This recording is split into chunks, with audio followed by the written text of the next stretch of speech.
am not homophobic.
Okay, everyone, welcome back. We are at the very end of the Puppet Combo Showcase, and what better way to showcase, well, to end the showcase with the one and only Murder House. So I'm going to be running the game, and we've got Mr. Pleasantly GG, Mr. Mild Goth Daddy, Mr. Zom Slayers, and I think at some point Mr. Diggity Ding Dong, all commentating, shooting the shit for this run.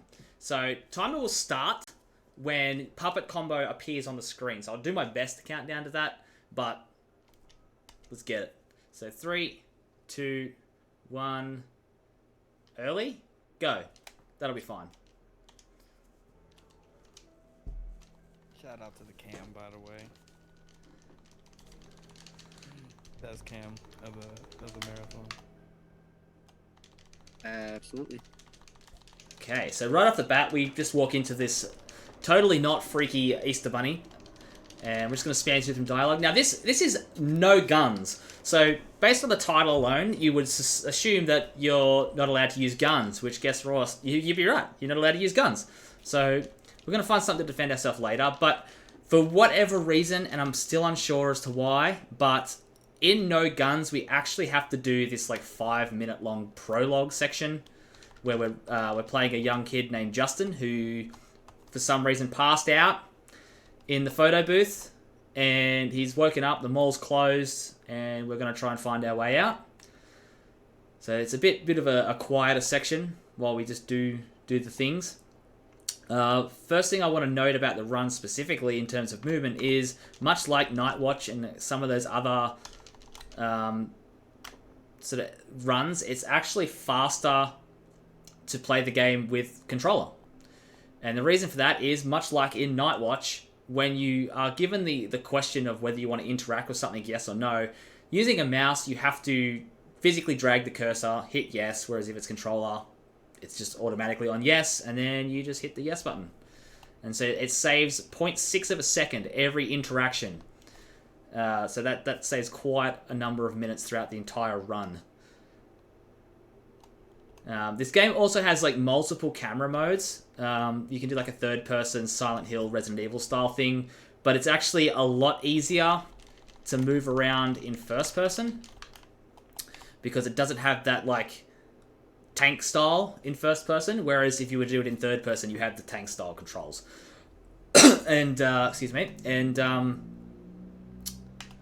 the only downside to this is if we're running around the house and the killer decides to pop up behind us, we don't see him coming. So you get that trade-off there, but very rarely is that an issue. So we've just unlocked this gate, and we're still just traversing this area. Once we get around this corner, you're gonna see the Easter Bunny again. He's just gonna be hanging around there. He's just gonna disappear.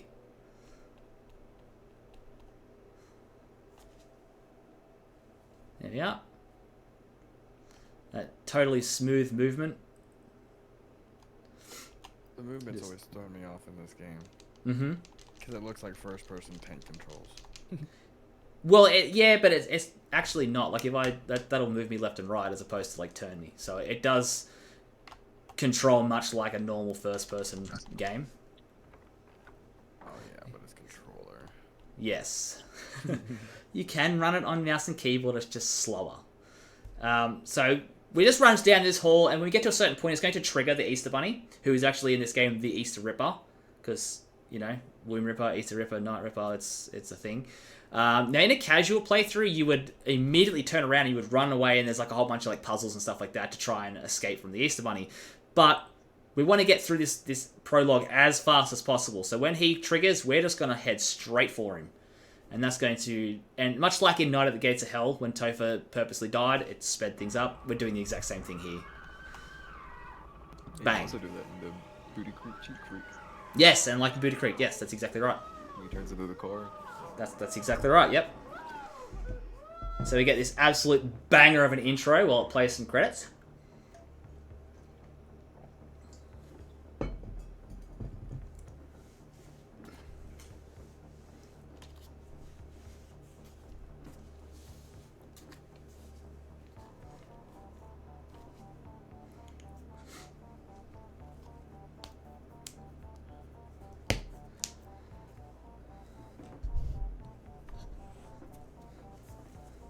So this is probably the most downtime in the game, and that's just because it's unskippable. You have to sit through the intro credits. No one's a fan of intro credits. I mean, this one's a bit more acceptable because the music is quite good. Oh yeah, I guess you got. So I'd happily listen to this over and over again. They usually do pretty good on the music. Music in like Torture Star and Puppet Combo games is always top tier. Always banger. Always. When it's actually music and not. Not a nun shrieking at you every 10 seconds. Or the ending of NCM. That is probably Yes. the worst. Yeah, yeah. Or the opening of BSBB. Yeah. The entirety of BSBB. Everything.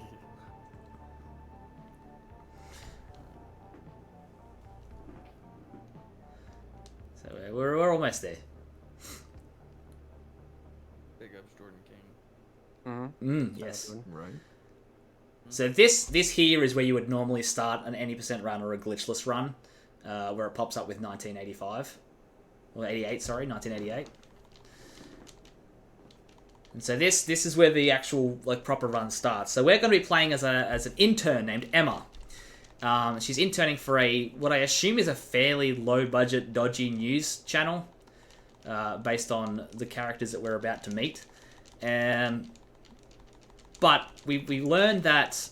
So if you notice in the prologue, I was actually able to run with no issue. But Emma like hurt her Achilles tendon or something in track practice at school, and so we've actually got a stamina bar that we've got to manage. So we're just going to spam through this dialogue. Gary, that prick. Okay, so now we're going to avoid talking to anyone, because if you keep spamming, you can just initiate a dialogue with Tom there, and it's the end of the world. So we're going to go all the way around to the back of the house, and then we're going to... There's a little window to get into the basement, so we're going to go to there, because the house is locked. The real estate agent was supposed to meet us there to unlock the door, but he's nowhere to be found. So, you know... And actually, I should also mention that the house belonged to the Womb Ripper. Not the Womb Ripper, the Easter Ripper. Wrong game. But he's been dead for a few years. He got the electric chair. Okay, so we've unlocked the door.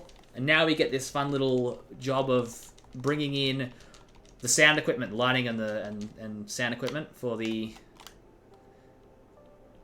crew.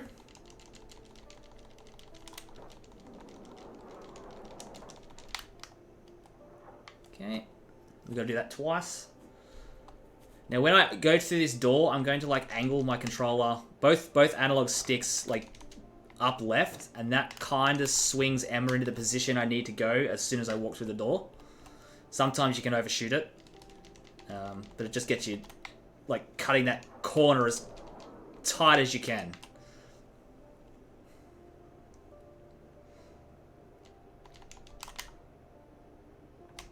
Okay, so let's span through the dialogue.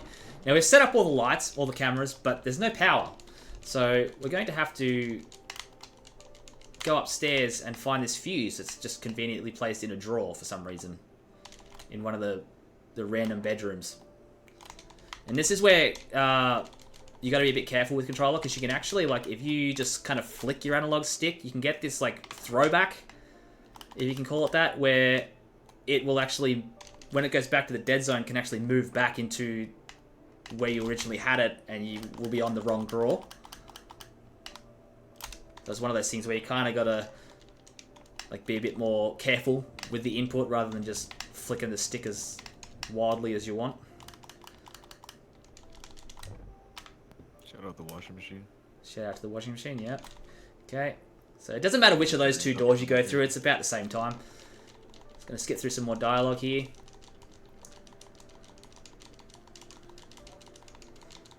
Shout out to Tom's really colourful shirt. Look at him. Look at him. Alright, so we're going to go back downstairs and we're going to talk to Dana, who is the anchor lady. And she's going to be like, yo, I'm thirsty. Can you go and get me a drink of water? So that will then mean we have to go all the way back upstairs to get her a drink, which is fine. I used to hate Dana quite a lot when I first started playing this, but now she's actually one of my favourite characters. And you'll find out why a bit later on.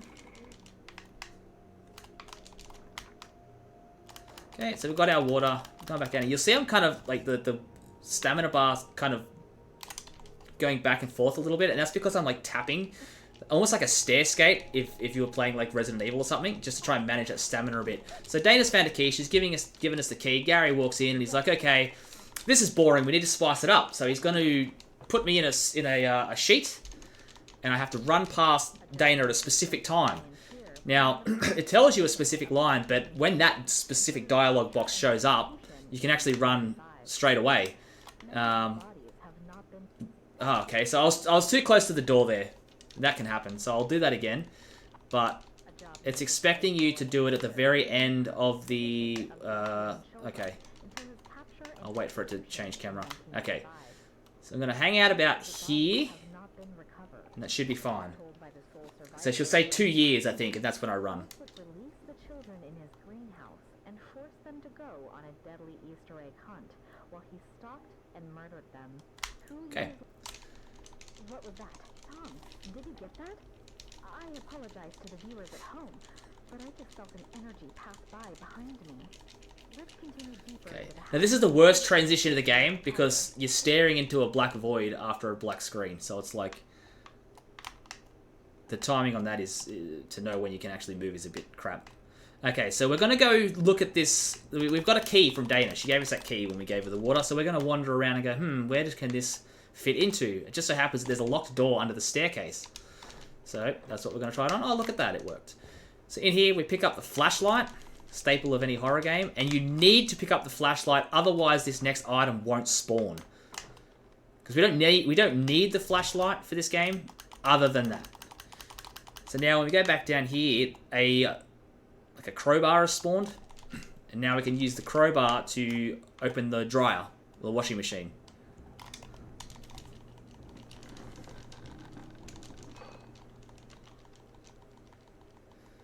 We find out that it was a loose doorknob that was rumbling around in there. So again, I'm managing my stamina going up these stairs. Now everything's really red because it's starting to get sundown. We use this doorknob, go through here. Now we're picking up the only item we can use to defend ourselves, which is a fire poker. Okay. And so, in the story, we're supposed to be going back to the car to get pizza for everyone for lunch.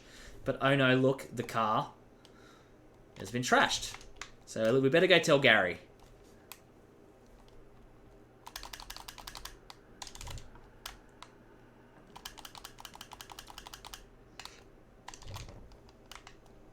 Okay, Tom's gone missing. We've just informed them what's going on. And so because Tom's not around, we actually have to hold the camera ourselves. But this whole dialogue here is why I love Dana. Shout outs to Dana. Someone has wrecked our van and we can't get our fucking pizza lunch promised by my producer. Shout outs to pizza lunches. In the electric chair in 1985, back from the dead, and back for revenge on anyone who enters his house. Find out the fuck out of here. God damn it, Dana. Cut. I want my lunch. I can't work under these conditions. Fine. We'll take a break. Hey, I don't think I've ever Vincenzo, listened. see if you can find where the hell Tom is? 10 out of 10 Dana. Would take out on a pizza date. For sure. That's a guaranteed. Guarantee. So we're going to head... Money's back. Money back, yeah. We're going to head back to the basement. And we're going to go through this little way that we went before to pick up the crowbar. And Tom's hanging down here. He claims that he came down here to do a wee. But in actual fact, he's got a key for like one of the rooms upstairs. So I don't know how he finds a key while he's doing a wee. But he obviously did hand wash Skip. Okay. So we're going to head upstairs. We kind of hear some rumbling here.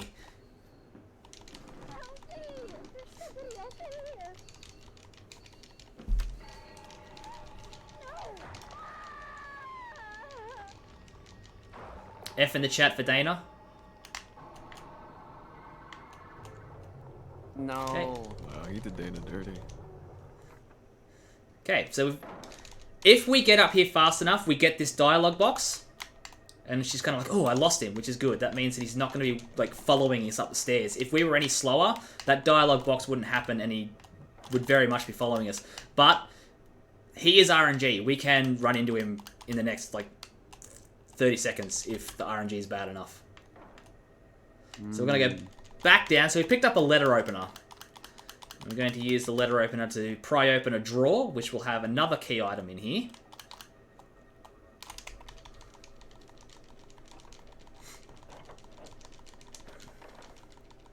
It's a magnet, and you're probably wondering why a magnet, and we're going to find out right now.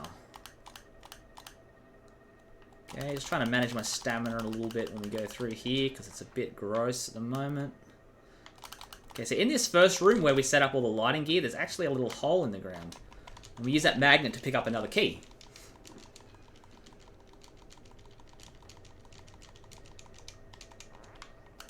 Cool beans. Okay, now we're going to go back upstairs and unlock this door. You can hear the sounds of like children and stuff. Very eerie. Okay, so we found out Dana's dead. Best death scene. Literally just a JPEG.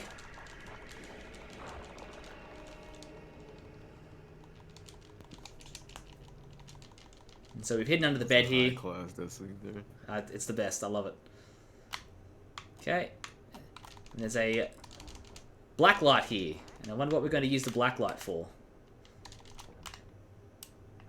Fuck Gary. Yeah, that's right. Dig knows what's up. Okay. And much like I said before, like there can be instances where he'll go away after he kills Gary, but you can come up here to put this black light in and he'll just be waiting for you.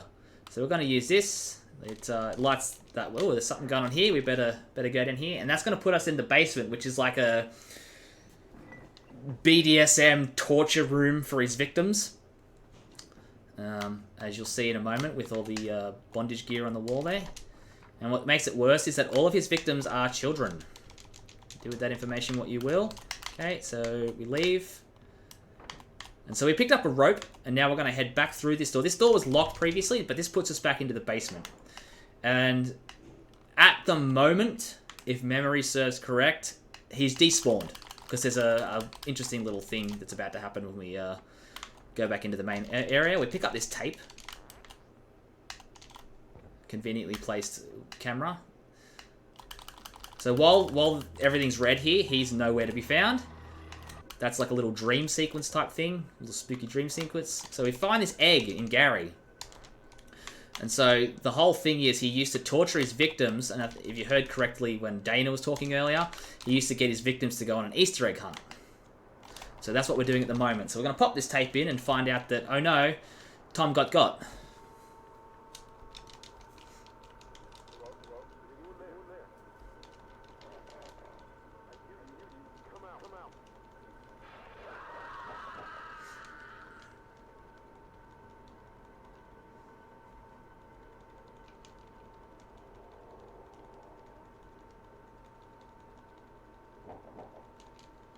And so that's like our next clue.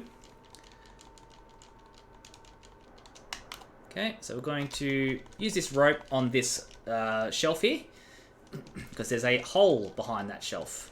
And that's going to put us into the bathroom, which I believe is also locked at the moment. Hence why we go through this door. That transition took a little bit longer than I'm used to it doing, but that's fine. Oh, and that's the real estate agent that was supposed to meet us. He's dead. Okay, now this part can be a bit scary because he can like come up on you. Okay. Ah, I fucked it. So we play the piano, it unlocks the piano there. We pick up the 4th egg, and then there's a basket conveniently placed here. And so we get to put that in the basket, all 4, and that will unlock the exit.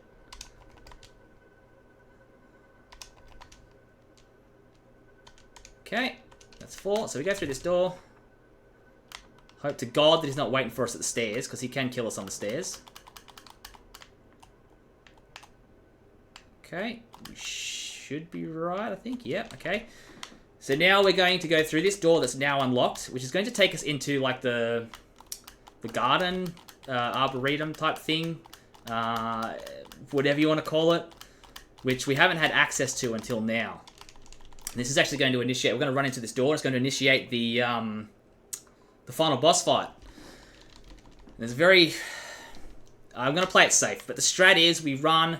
So there's a quirk with the aiming in this game where you can't just spam. You have to actually drop aim, take a step back, come back, re-aim, and hit. So it's a whole thing. And spoiler, it's Tom. Tom was the killer all along. So as you can see, I'm just kind of baiting his attack, hitting him. And I think it's between like 12 and 14 or 15 hits to kill him. Sometimes it could be less because the hitboxes in this game are atrocious. And time will come up. After he dies, it'll trigger a cutscene. And that's when time will be. Okay, so that's it. So I'm just going to hover around here, and then when the cutscene changes, it'll be time. Time.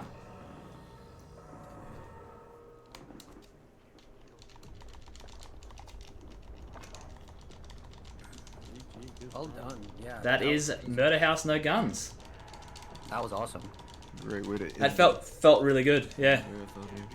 That looked really good. Well done.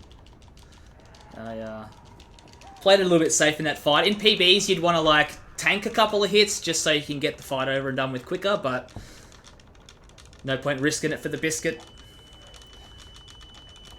No, that went really well. Okay. And then we have a little bit of a credit scene here coming up, which I'm going to skip through. Moida house. Moida House. Moida. Without guns. Congratulations, guys. That's a wrap. It was a movie all along? What? No. Yeah. Fun fact, that this ending was added later. It was in an update. So it's never in the original version of the release. Didn't come until the update. Shaking my head. Shaking my People head. hate the ending so much. Yeah, I think so. I think that might have been what it was. Oh yeah, no, it's totally a movie. Yeah, duh. No way. He's like, this true ending. Yeah. So that's it. That's Murder House No Guns. It's beautiful. Well done. So, GG's. thank you. So I think we're gonna. Fuck a pipeline that fill me up with toxins, okay? She gon' play me